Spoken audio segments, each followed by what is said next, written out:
Hello everyone, start करते हैं आज के एडिटोरियल को। अगर आपने चैनल को सब्सक्राइब ना किया हो तो please hit the subscribe button and also join our Telegram channel, जहां पर मैं आपको इस एडिटोरियल की पीडीएफ शेयर कर दूंगा। तो स्टार्ट करते हैं आज के एडिटोरियल को। सो फार वोट्स। तो आपको मालूम होगा कि हमने पिछले वीक या पिछले कुछ एडिटोरियल में डिस्कस किया था कि कैसे जो फ्री की स्कीम गवर्नमेंट प्रोवाइड करवाती है कि सब कुछ फ्री ले लो, बिजली फ्री, पानी फ्री, ये सब ये किस हद तक राज्य को नुकसान पहुंचाती है, इन सब चीज़ों के बारे में हमने डिस्कस किया था। उन्हीं सब चीज़ों के बारे में आज डिस्कस करेंगे कि आखिरकार वो कंसर्न कितने आगे तक बढ़ा है और इसमें क्या क्या हो रहा है। After considering formation of an expert body to examine this issue relating to the political parties promising free good to voters in their election manifestos, the Supreme Court has stayed its hand and referred the issue to a 3-judge bench। तो यहाँ पर एक consider करते हुए एक expert body बनाई गई, जिसमें ये बताया गया कि जो पॉलिटिकल पार्टी हर कुछ चीज़ें फ्री करके जो मैनिफेस्टो में वादे करते हैं, उसमें सुप्रीम कोर्ट ने खुद को अलग रखा और 3 जज की bench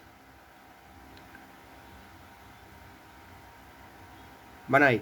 also refer to deeper consideration is the correctness of the earlier judgement. और यहाँ पर साथ ही साथ ये भी कहा कि जो पहले इस प्रकार के जजमेंट आए हैं इस मुद्दे को लेकर, उसमें करेक्शन हो। कहाँ किस हद तक करेक्शन हो सकता है वो, जैसे एक जजमेंट था सुब्रमण्यम बालाजी वर्सेस तमिलनाडु 2013 का case, which ruled that making promise in manifestos would not amount to corrupt practice।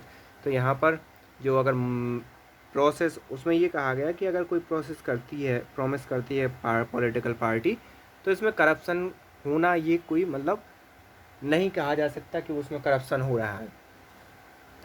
The proceeding before a bench headed by the now retired Chief Justice of India N.V. Ramanna last week offered crucial perspective on the political economy of the welfareism, socialism and pre-election promise of the free buy।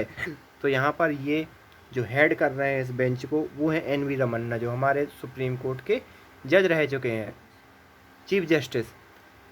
Last week उन्होंने offer किए हैं कई crucial perspective, जिसमें political economy में welfarism, socialism और pre election जो promise है उन सबको कवर किया गया है।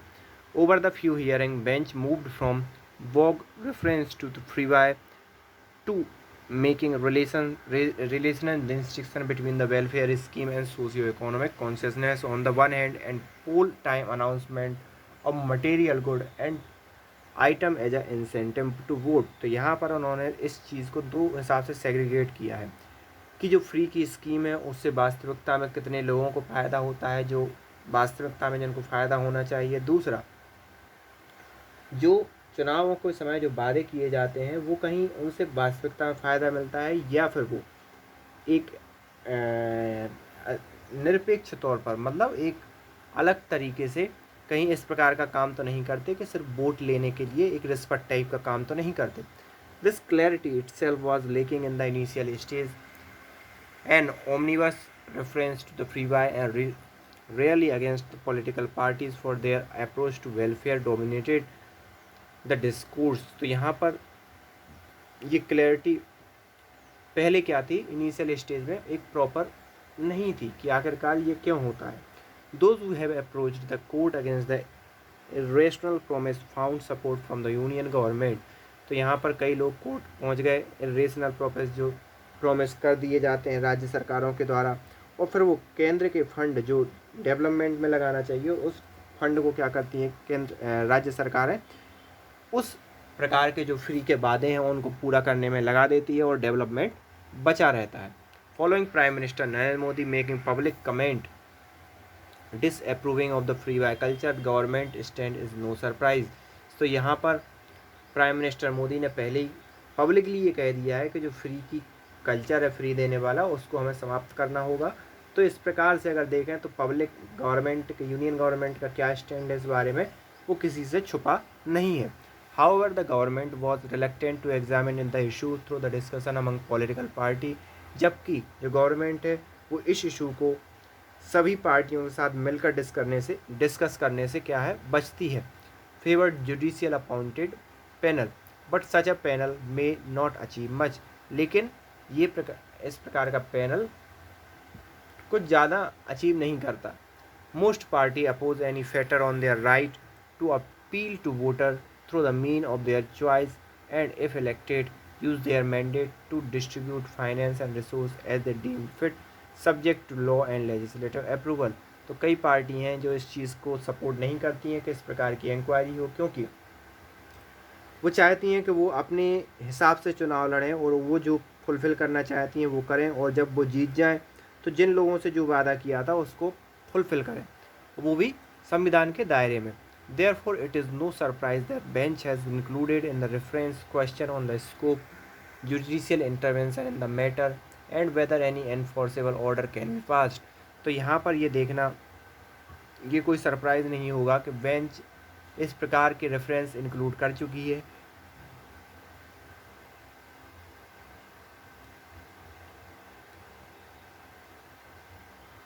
जिसमें जुडिशियल इंटरवेंशन और किसी एक ऐसे ऑर्डर की रिक्वायरमेंट हो जो ऑर्डर इन सब चीज़ों को रोके। कहने का तात्पर्य ये है कि सुप्रीम कोर्ट ही एक ऑर्डर निकाल कर ये बोल दे कि इस प्रकार की स्कीम अब कहीं नहीं आनी चाहिए। द टू जज bench judgment in 2013 had examined the issue the backdrop of DMK coming to power in 2006 on a promise to distribute television set to the poor and implementing it। तो यहाँ 2013 में इस प्रकार का जजमेंट सामने आया था। उस समय क्या हुआ था, जो DMK तमिलनाडु की पार्टी है, पावर में आने के लिए उसने कहा कि सभी गरीबों को हम टेलीविज़न बांटेंगे, और 2006 में रंगीन टेलीविज़न की बात ही कुछ और थी। तो उस समय ये वादा किया और फिर इम्प्लीमेंटिंग भी किया।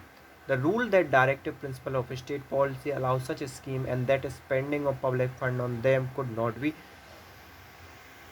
Question if it was based on appropriate passed by the legislature. तो यहाँ पर एक प्रमुख मुद्दा ये है कि ऐसे प्रॉमिस पार्टियाँ कर सकती हैं, और अगर वो विधायकी द्वारा या लेजिस्लेचर द्वारा ऐसे बिल पास किए जाते हैं जिसमें पब्लिक एक्सपेंडिचर को इस प्रकार के वादों को फुलफ़िल करने के लिए यूज़ किया जाता है, पैसा पे जनता का पैसा यूज़ किया जाता है, तो वो कहीं क्वेश्चनेबल नहीं है। It also concluded that poll promise by the party could not be term as a corrupt practice.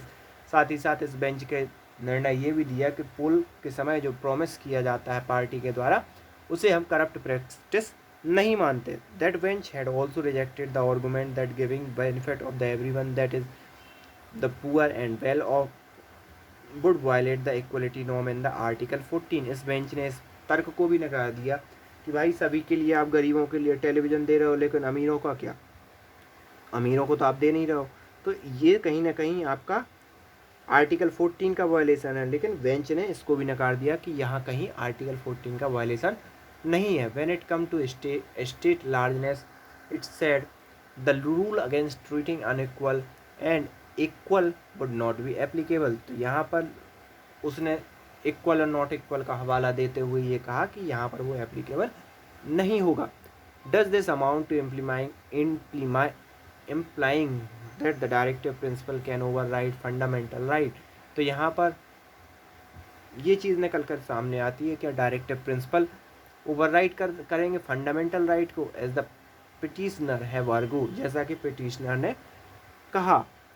This to await examine. तो यहाँ पर अभी इसके लिए वेट करना पड़ेगा कि इसका एग्जामिनेशन कब होता है या कब इस चीज़ पर डिस्कशन होकर क्या चीज़ें निकल कर सामने आती हैं। तो ये पूरा का पूरा एडिटोरियल था। आई होप आपको समझ में आया होगा।